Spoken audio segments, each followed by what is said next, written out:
I gave my unemployed stepbrother a well-paying job and extra cash. In return, he tormented me for months and tried to get me fired, unaware it was his final chance to be decent. Growing up, my stepbrother was the golden child, and I let it stay that way. Asterisk asterisk. If you want, I can craft 3-5 more equally powerful variations so you can B-test for clicks. Do you want me to do that? Have you ever given someone a lifeline, a chance to turn their entire life around, only for them to stab you in the back and try to burn everything you've ever worked for? That's exactly what my stepbrother did. I gave him a high-paying job, even free money. And in return, he spent months trying to systematically dismantle my life, having no idea that this was his last chance. Growing up, my stepbrother Tyler was the golden child. And honestly, I was okay with that. When my parents shredded my report card, despite it being a mix of A's and B's, only to throw a huge party for Tyler, who'd scraped by with C's. I was happy for him.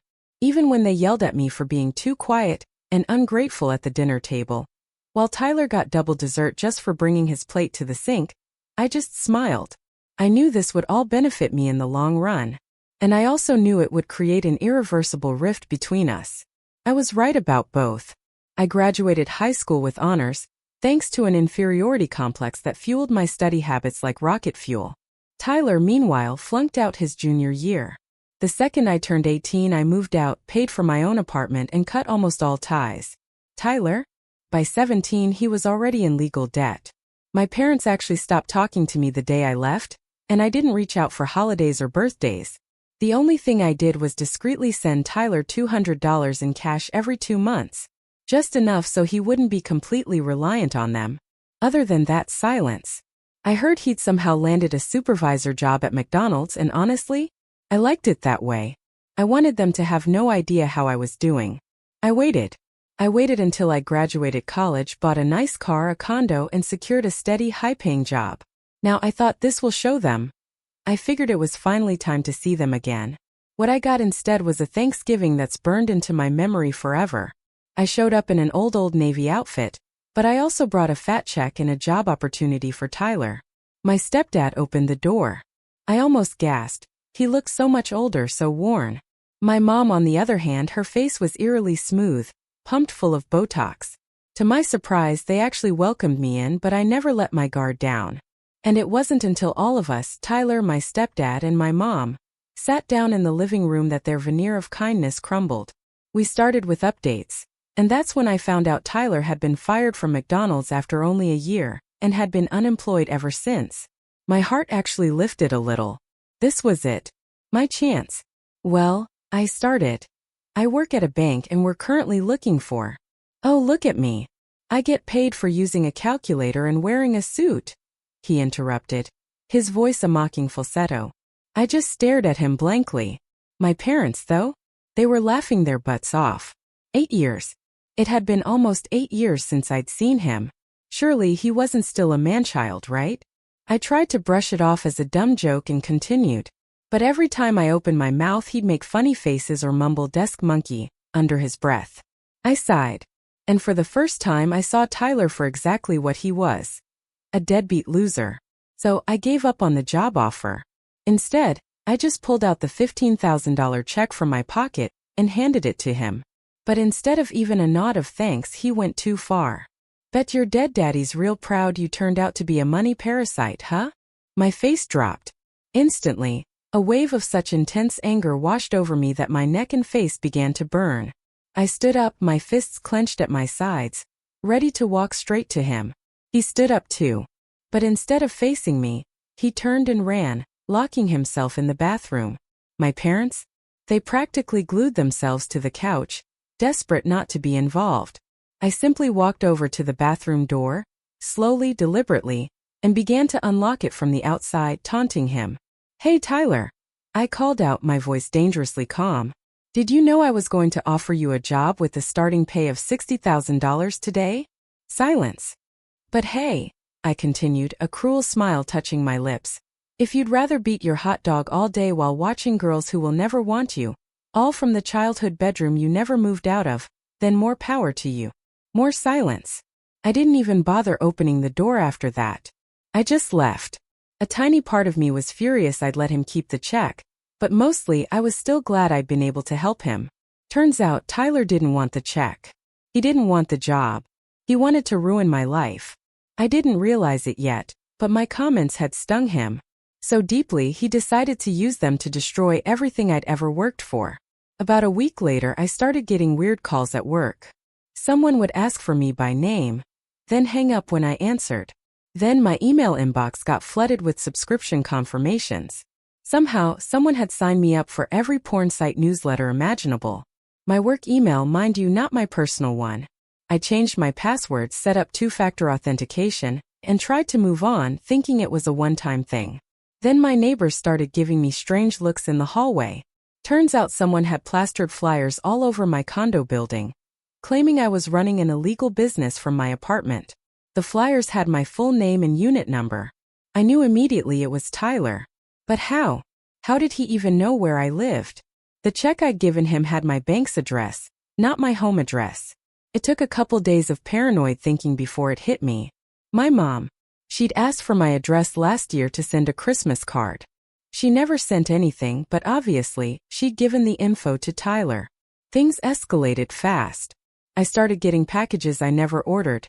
Expensive stuff that would show up COD, meaning I had to pay for them or refuse delivery. My car got keyed in my building's parking garage. Someone called in a noise complaint to my condo association 3 nights in a row. These were annoying, manageable. But what pushed me over the edge was a call from my boss, asking if everything was okay. Apparently, someone claiming to be my stepbrother had called HR to say I was having a mental health crisis and might need to be checked on. That could have seriously damaged my reputation at work if my boss hadn't known me better. I was done playing defense. Time to find out exactly what Tyler was up to and put an end to it. I called my mom for the first time in years and casually asked how Tyler was doing. She launched into a 20-minute monologue about how he was between opportunities but had big plans. The important part? He was still living at home in his childhood bedroom just like I'd guessed. I needed to know just how far he was willing to go. More importantly, I needed to make damn sure he understood that messing with me would backfire spectacularly. The days of me being the quiet, accommodating stepsister were over. If Tyler wanted a war, he had no idea what he was in for. I figured if Tyler wanted to mess with my life, I needed to be smart. Just confronting him would only make things worse. The jerk probably expected me to come barging into my mom's house screaming, which would only play into their she's unstable narrative. No, I had to be strategic. First thing, I locked down my digital life, changed all my passwords, set up two-factor authentication on everything, and created a Google alert for my name. I called my bank, credit card companies, and even the 3 credit bureaus to put fraud alerts on everything. Last thing I needed was Tyler trying to open accounts in my name. Then I dealt with physical security. I spoke to my building manager, keeping it vague. Just said I had a troubled family member who might cause problems. He agreed to alert security and make sure no packages were accepted without my direct approval. I also bought a cheap camera for my front door. Just a basic Ring doorbell, nothing fancy. During all this, I was trying to figure out my next move. I wasn't about to just sit back and take Tyler's crap, but I also didn't want to sink to his level. I decided to make a quick trip to my hometown that weekend. Not to confront Tyler, but to gather intel. I drove down Saturday morning and parked a few blocks from my parents' house. Their neighborhood hadn't changed much. Same old houses, same cracked sidewalks. I sat in my car wondering what the hell I was doing, when I spotted Tyler walking out the front door. He was wearing the same stained sweatpants from Thanksgiving, but now with a grimy hoodie. Real fashion icon. I slumped down in my seat as he walked past, not even glancing my way. He headed toward the convenience store at the corner. I decided to follow him, not too close, just enough to see what he was up to. He bought cigarettes and a case of cheap beer, then headed back toward the house. But he didn't go inside. Instead, he walked around to the side yard where there was this old shed. My parents never used that shed for anything except storing the lawnmower. But Tyler unlocked it and went inside, staying for about 20 minutes before coming out again and heading back to the house. Interesting. I waited until both my mom's and Tom's cars were gone the next day before I made my move. Sunday morning, they always went to the diner for breakfast. A tradition since I was a kid. I figured Tyler would either be asleep or glued to his video games. The shed was what I wanted to check out. The lock was cheap and easy to pick. Thank you YouTube tutorials. Inside was, well, not what I expected. Tyler had set up a little office of sorts. There was a desk with an old laptop, a printer, and stacks of paper. On the wall were pictures of me. Photos from my social media before I locked everything down, printouts of my work profile, even a map with my condo circled in red. It was like something out of a bad thriller movie. But what really caught my attention was a notebook labeled Operation Payback. Real original Tyler. I flipped through it and found a detailed list of all the things he'd already done to mess with me, plus a bunch more he was planning. Some were childish, like ordering pizzas to my place at 3 a.m. Others were more concerning. He had written down the names of several of my coworkers and notes about contacting them. I took photos of everything with my phone. This wasn't just annoying sibling rivalry. This was straight-up harassment. I carefully put everything back exactly as I found it and slipped out, making sure to lock the shed behind me. On the drive home, I called my friend Barbara, who works in IT security. She's always been my go-to for tech advice. I explained the situation without getting too deep into the family drama. This guy sounds like a total loser, was her assessment. But even losers can cause damage. You need to protect yourself. Barbara came over that evening and helped me set up better security on all my devices. She also had some ideas about how to track the source of any further digital harassment.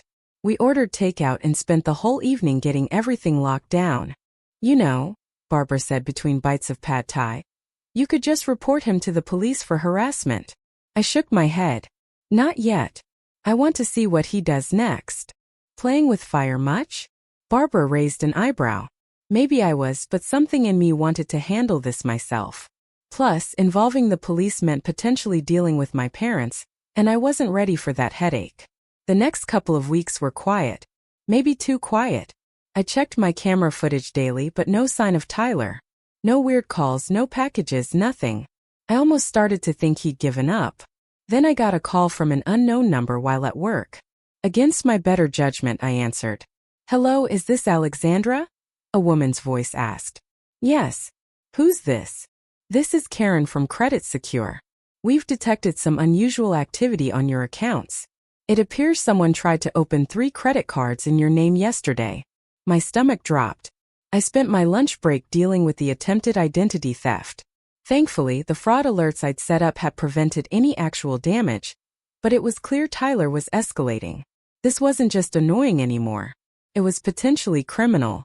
That evening, my phone buzzed with a text from a number I didn't recognize. Having credit problems? Maybe you should be more careful who you piss off. I didn't respond, just saved the number as evidence. But now I was genuinely angry. This had gone too far. The next day at work, I couldn't focus.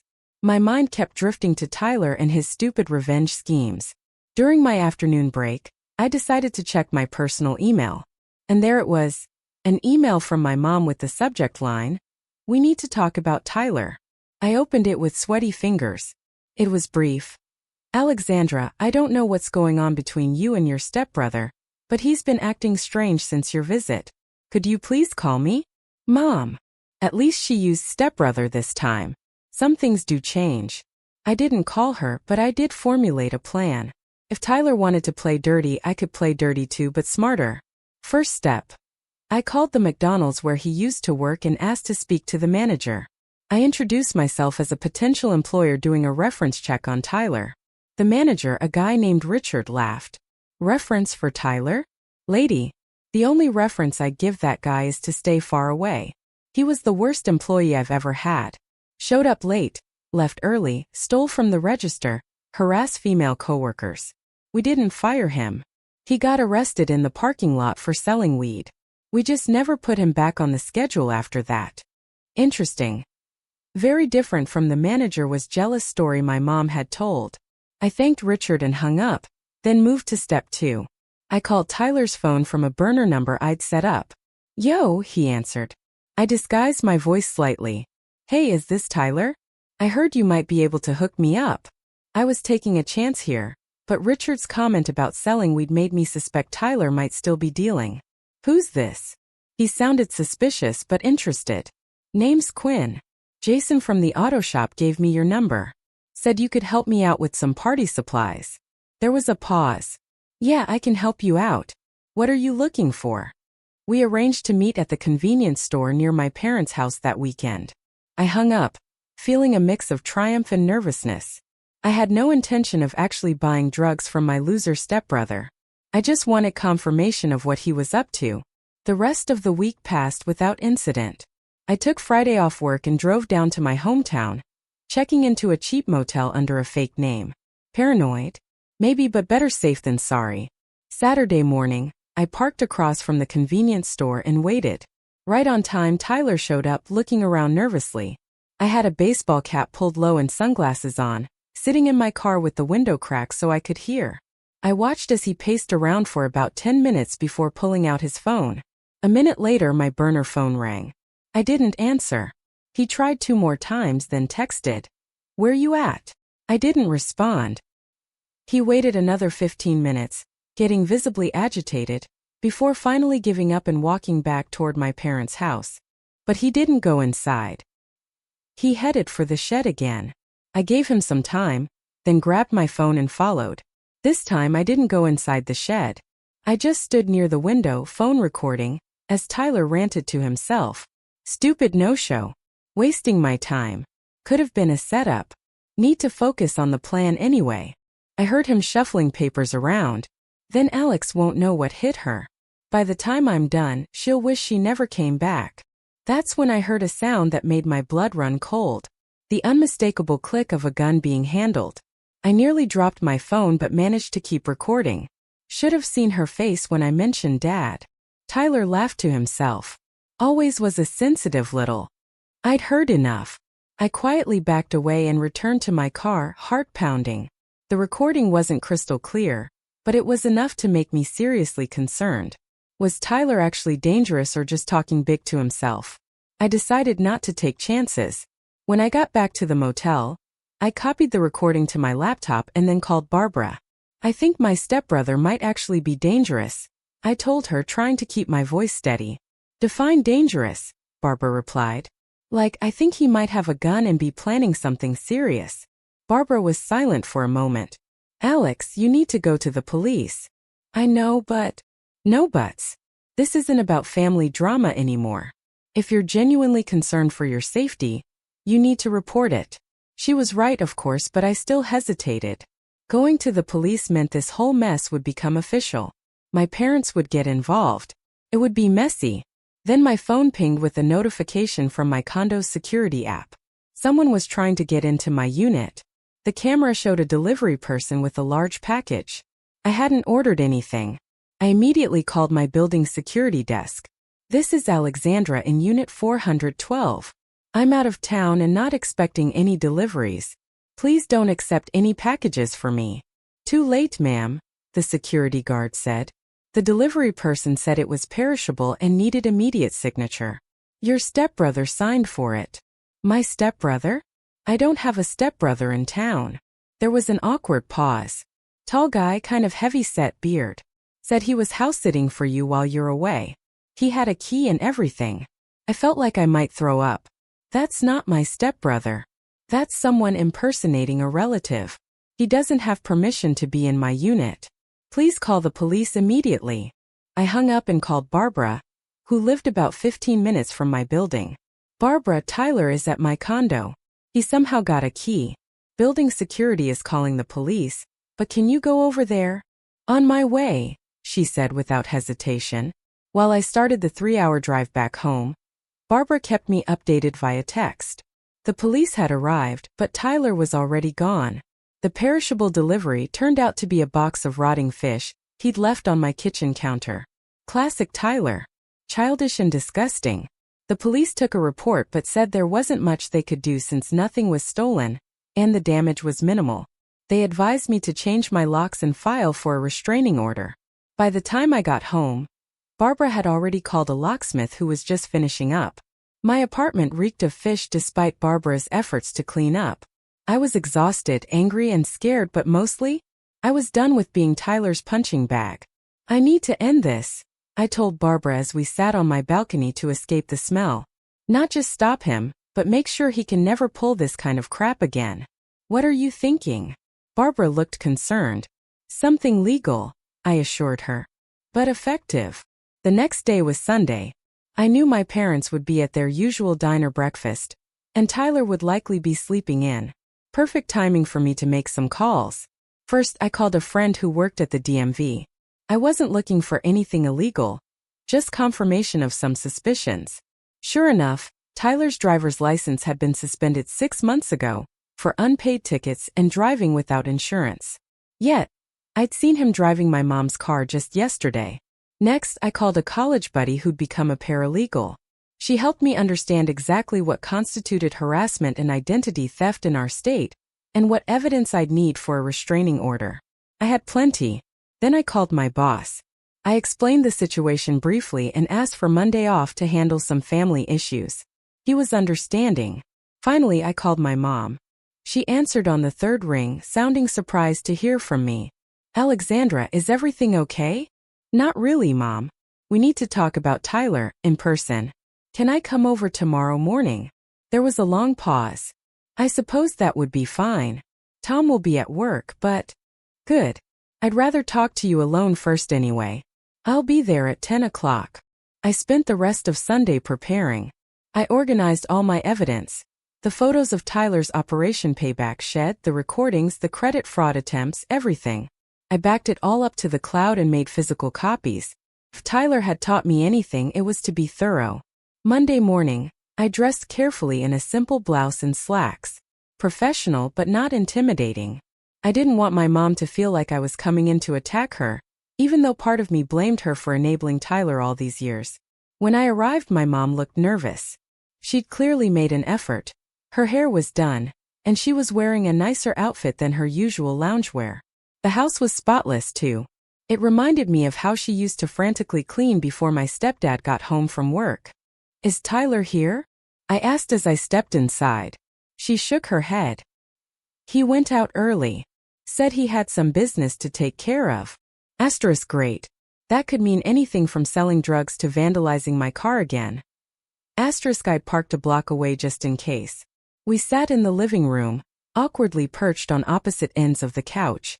My mom kept fiddling with her wedding ring, a nervous habit she'd had for as long as I could remember. Mom, I need to show you something, I said, pulling out my folder of evidence. Tyler has been harassing me since Thanksgiving. It started with pranks, but it has escalated to identity theft and breaking into my home. My mom's face went through a series of expressions.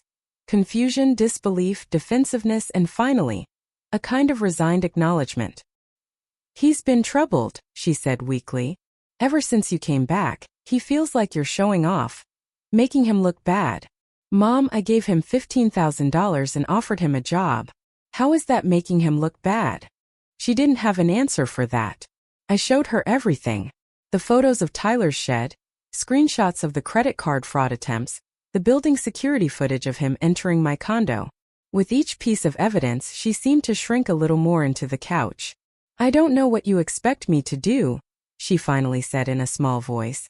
I expect you to stop enabling him. He's not a child anymore, Mom. He's an adult making choices to hurt people, to hurt me. And I've had enough. I pulled out the last document. A restraining order application I'd filled out that morning. I'm filing this today.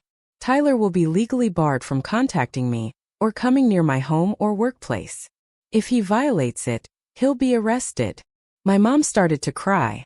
Not dramatic sobs, just quiet tears sliding down her face. He's my son. And I'm your daughter, I replied, surprised by how steady my voice was. But you've never protected me from him, so now I'm protecting myself. The front door slammed, making us both jump. Tyler stormed into the living room, face red with anger. What the hell are you doing here? He demanded, glaring at me. I stood up, keeping the coffee table between us. I'm talking to Mom about your little hobby of harassing me. Tyler looked at the paper spread across the table, then at our mom's tear-streaked face. Something seemed to snap in him. You think you can just come in here and turn her against me after abandoning the family for years? You don't even know what we've been through, Tyler. Calm down, my mom said, but her voice was so weak it was barely audible. No, I'm sick of her thinking she's better than everyone, coming back with her fancy job and her condo looking down on us. I kept my voice level. I never looked down on you, Tyler. I tried to help you. Help me. He laughed bitterly. You left me here with them. He gestured toward our mom.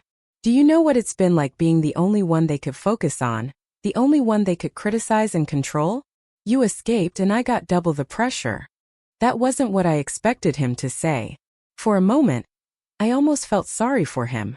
Almost. That doesn't justify what you've done, I said firmly. The harassment, the identity theft, breaking into my home.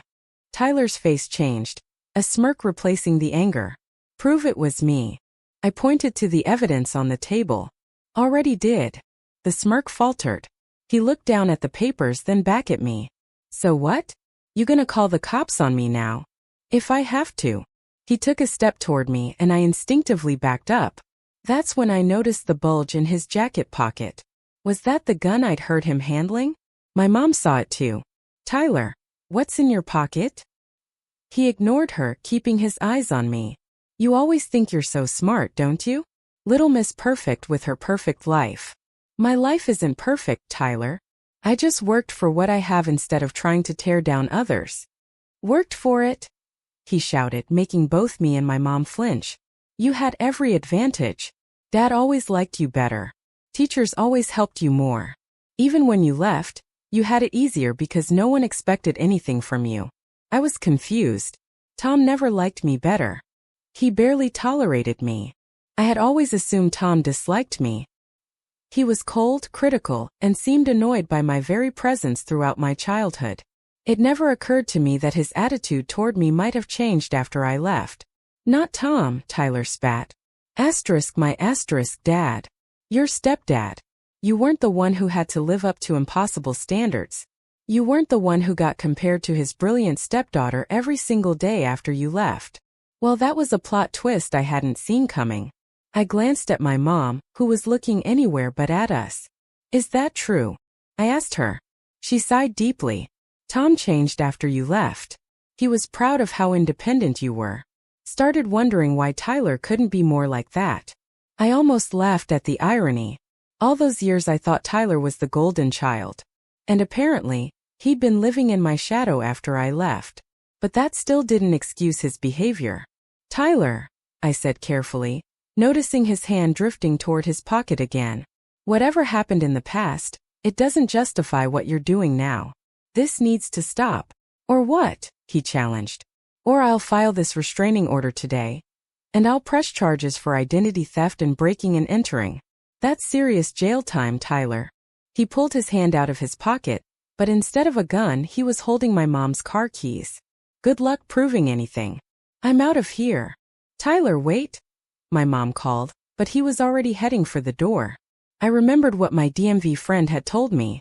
If you drive with a suspended license, that's another charge to add to the list. He froze, hand on the doorknob. What are you talking about? Your license was suspended 6 months ago. I checked. Tyler turned slowly, his face a mix of rage and disbelief. You checked on my license? What gives you the right? The same right you had to check my credit history, I guess, I replied calmly. Difference is, I didn't try to ruin your financial future. He looked at the keys in his hand, then at me, then at our mom. For a second I thought he might throw the keys at me. Instead, he slammed them down on the entryway table and stormed out the front door on foot. My mom and I sat in silence for a long moment after he left. He needs help, I finally said. Professional help that you and Tom can't provide. She nodded slowly.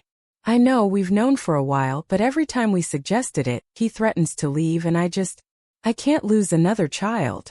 Her words hit me unexpectedly hard. Had she considered me lost? I pushed the thought aside for now. You're not helping him by letting him continue like this.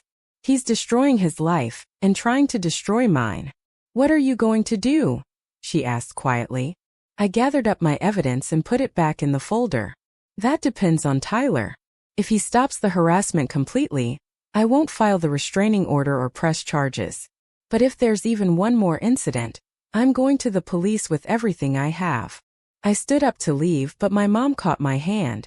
Alexandra, I'm sorry for everything. For not protecting you when you were younger.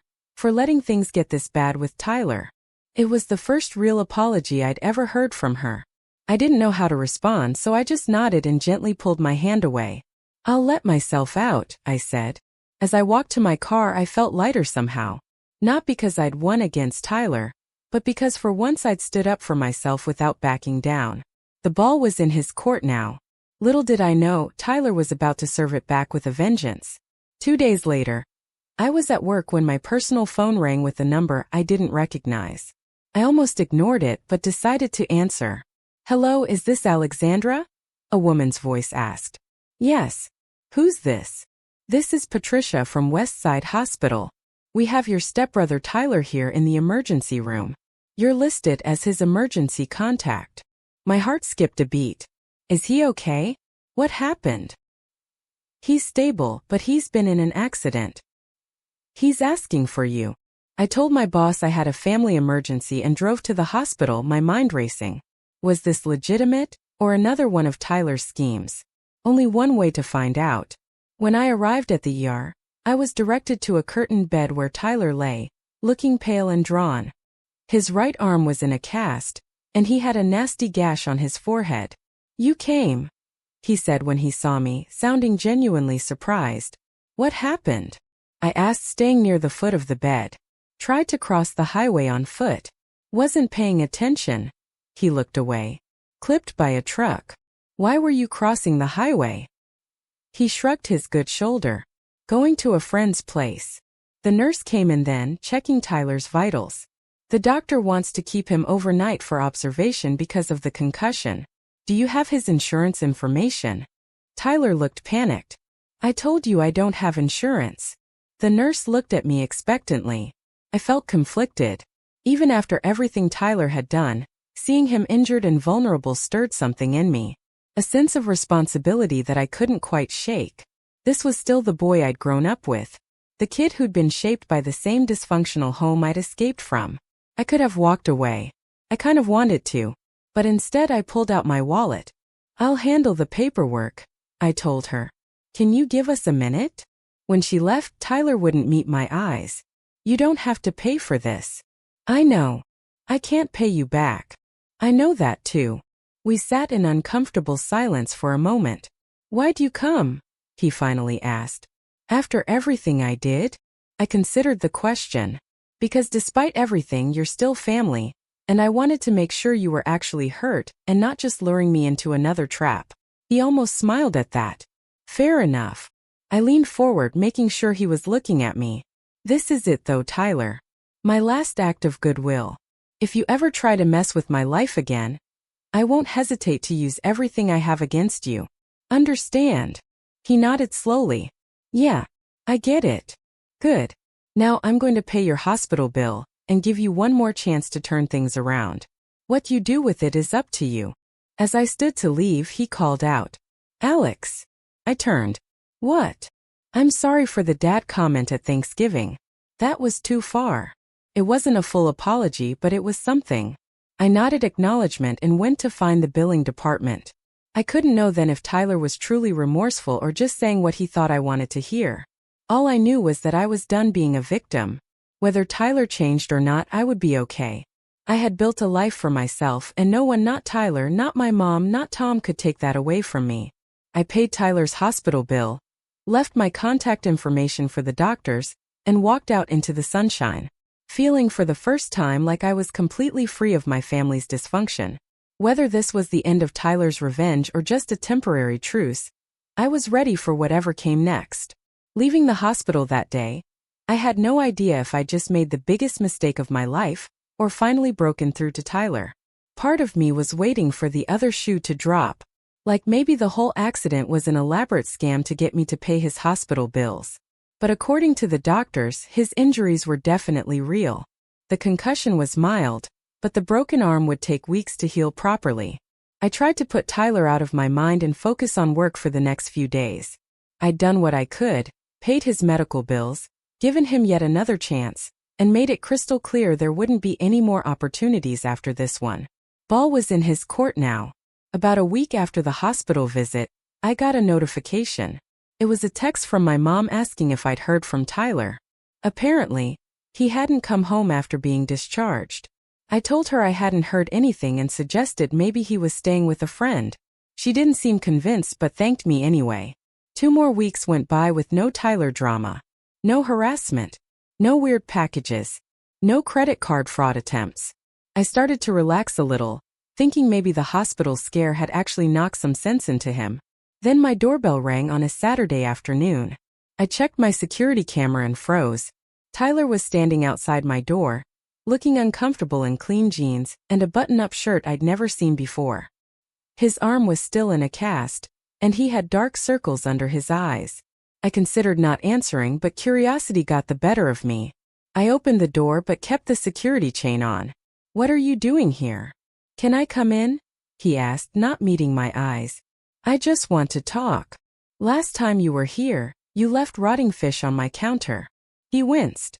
"Yeah, I know. I'm sorry about that. And everything else." I studied him for a moment. He looked terrible, thinner, tired, and weirdly nervous. Not the cocky jerk who'd been tormenting me for months. Click.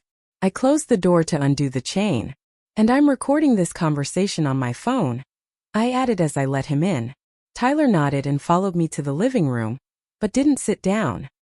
He just stood there awkwardly, fidgeting with the edge of his cast. "So," I prompted, after an uncomfortable silence. I wanted to tell you I won't be bothering you anymore. I got a job. Well, 2 jobs actually. Morning shift at a warehouse and evening shifts at a gas station. That was unexpected." "Okay, good for you. And I'm paying back Mom for all the money she's loaned me over the years. Starting with the car insurance I let lapse." I raised an eyebrow. "What brought this on?" He shrugged. "The accident, I guess. And..." He hesitated. "I had to sleep in my car for a few nights after the hospital. Had some time to think." "Wait, you've been living in your car? Why?" "Tom changed the locks." Tyler's voice was flat. "Said I couldn't come back until I got my act together and stopped harassing his stepdaughter." I was genuinely shocked. Tom had actually stood up for me after all these years. "Anyway," Tyler continued, "I just wanted to say I'm sorry.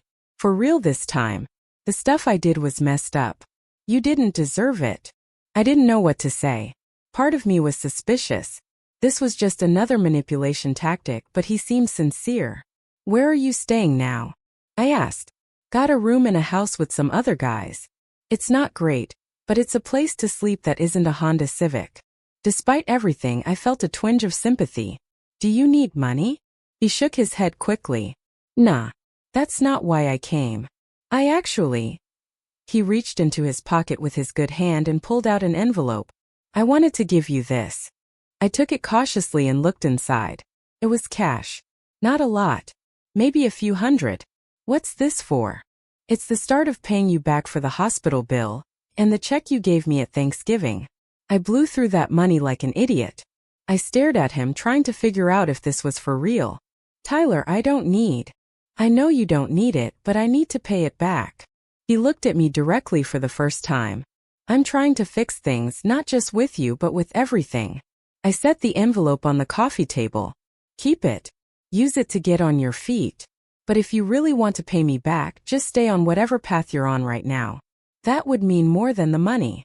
Tyler looked like he might argue, but then just nodded. "Okay." As he turned to leave, I found myself asking, "Do you want to grab coffee sometime?" He stopped, surprised. "Not today, but maybe next week?" The surprise on his face was almost comical.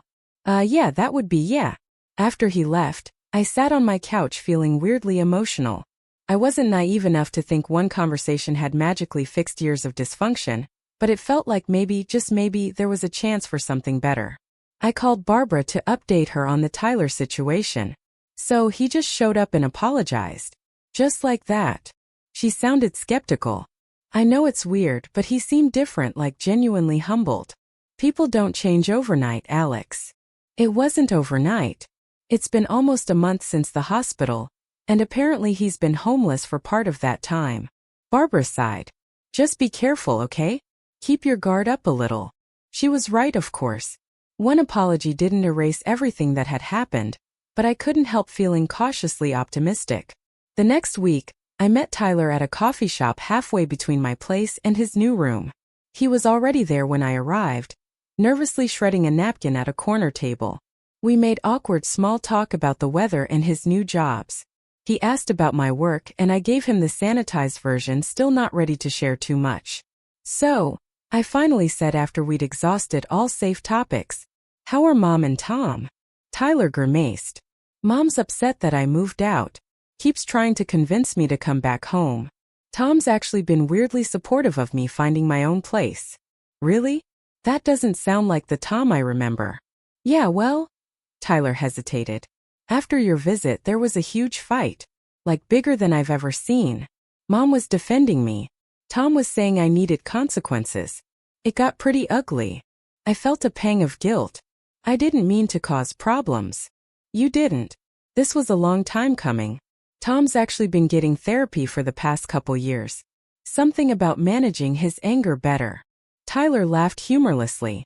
"Would have been nice if he'd done that when we were kids, right?" I couldn't believe what I was hearing. "Tom in therapy?" "Yeah. His doctor told him he had to get help or he was headed for a heart attack.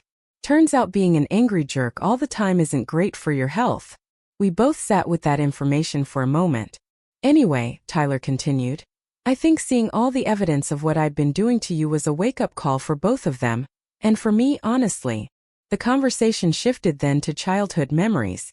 Some good, mostly bad. It was the only time we'd ever really talked about what it was like growing up in that house. I realized we'd both been damaged by our parents in different ways. "You know what's messed up?" Tyler said as we were getting ready to leave. "I was so jealous of you for getting out, but I never tried to leave myself. It's not easy to leave when everyone's telling you that you can't make it on your own." He nodded thoughtfully. "Yeah, but I'm figuring that out now, I guess." We agreed to meet again the following week. As I drove home, I felt like I was getting to know my stepbrother for the first time. Over the next few months, Tyler and I developed a cautious friendship. We'd meet for coffee every couple of weeks, sometimes just talking, other times sitting in comfortable silence.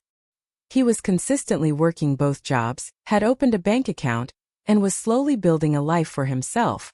I kept waiting for him to slip up or reveal that this was all an elaborate con, but it never happened. He seemed genuinely committed to changing his life. For months after his unexpected visit to my condo, Tyler texted asking if we could meet at our usual coffee spot. When I arrived, he was beaming. "I got promoted at the warehouse," he announced as soon as I sat down. "Shift supervisor, better pay, regular hours." "That's awesome, Tyler. Congratulations." "And I'm quitting the gas station job. Going to use those evening hours to get my GED instead." I was genuinely impressed. "Wow, you're really doing this, aren't you?" He nodded, looking both proud and embarrassed. "Yeah, turns out I don't actually suck at everything." "Who knew?" "I knew," I said without thinking. "That's why I offered you that bank job back at Thanksgiving." His face fell a little. "Yeah, about that. I'm sorry I was such a jerk. That would have been a good opportunity." "Well, maybe when you get your GED we can talk about it again. My bank is always hiring." Tyler looked up surprised. "You'd still help me get a job after everything? People deserve second chances when they're genuinely trying to change, and you clearly are." We spent the rest of our coffee meetup talking about GED requirements and what kind of positions might be available at my bank down the road. It felt weird but good to be planning a future that included Tyler in a positive way. That night my phone buzzed. It was a call from my mom. We'd been talking more frequently since Tyler's accident, though our conversations were usually brief and superficial. "Alexandra." She sounded different, more subdued than usual. "I wanted to thank you." "For what?" "For whatever you said to Tyler. He's doing so well now. Tom and I are really proud of him." I felt a strange mix of emotions. "I didn't do anything, Mom. Tyler made these changes himself. But you gave him a chance when you had every reason not to. And I know I didn't always do right by you when you were growing up." I gripped the phone tighter, unprepared for this conversation. "Mom, you don't have to." "Yes, I do. I've been talking to someone too. A therapist." She laughed nervously. "Seems like everyone in this family is in therapy now except you." "Who says I'm not?" I replied, though I wasn't. "Fair enough. Anyway, I just wanted to say I'm sorry for a lot of things, and I'm grateful that you're giving me another chance too. I didn't know what to say, so I just said, thanks, Mom. After we hung up, I sat on my balcony looking at the stars, thinking about how much had changed in less than a year. From the disaster of Thanksgiving to whatever this new family dynamic was evolving into. 6 months later, Tyler passed his GED with flying colors. I took him out to dinner to celebrate, and he shocked me by bringing my mom and Tom along. Even more shocking was how pleasant the evening turned out to be. Tom was quieter, less domineering than I remembered. My mom seemed more present, actually listening when people spoke instead of just waiting for her turn to talk. At the end of the night, Tyler pulled me aside. I have something for you, he said, handing me an envelope. Inside was a check for $15,000. The exact amount I'd given him at Thanksgiving. Tyler, you don't have to do this. Yes, I do. I've been saving up. The promotion helped, and I've been living super cheap. He grinned. Plus, I got that entry-level position at your bank's downtown branch. Thanks for putting in a good word. You earned that job on your own merits, I told him honestly. Your interview scores were excellent. Still, I wouldn't be here without your help. He gestured to the check. And that's just the beginning. I'm going to pay back every cent you spent on my hospital bills, too. I tried to argue, but Tyler was adamant. This isn't just about money. It's about responsibility. It's about being the kind of person who honors his debts. Looking at his determined face, I realized he needed this more than I needed the money. So I accepted the check with a simple thank you. Later that week, I was having lunch with Barbara when she asked how things were going with my family. Surprisingly good, I told her. It's like I've got this whole new family I never expected to have. And you're sure Tyler's changed for real? Not just putting on an act. I considered the question seriously. I think so. It's been almost a year with no red flags. He's working hard, saving money, even talking about community college classes next year. Barbara nodded. Well, people can change when they hit rock bottom. Sounds like that accident was his wake-up call. That and getting locked out by Tom, I added. Sometimes the best thing for someone is having to face consequences. So what happens now? Barbara asked. I don't know. We just keep building, I guess. One coffee meetup at a time. That evening I got a text from Tyler. Downtown branch manager wants me to train for the personal banking team. This is all because of you. I texted back. No, it's because of you. I'm just glad you're doing well. His response came quickly. Family dinner at Mom's this Sunday. I'll protect you from Tom's new health food kick. Apparently, kale is his personality now. I laughed out loud, then typed, Sure, I'll bring dessert. As I set my phone down, I realized something important. The twisted family dynamic that had defined my childhood was gone. We weren't perfect, not even close. But we were all trying in our own ways. And maybe that was enough. Tyler and I would never have the typical sibling relationship. We had too much history, too many scars for that. But we had something that worked for us. A cautious friendship built on mutual respect and genuine effort. And for the first time in my life, I felt like I had a brother. Not just a stepbrother who made my life miserable. Sometimes the family you build isn't the one you were born into, or even the one you grew up with. Sometimes it's the one you forge through hard conversations, second chances, and the choice to see people for who they're trying to become, not just who they've been. Have you ever had to draw a line in the sand with family, even when it felt impossible? Or have you seen someone make a complete 180 and truly change? Tell me your thoughts. I'm really curious to hear your experiences in the comments below.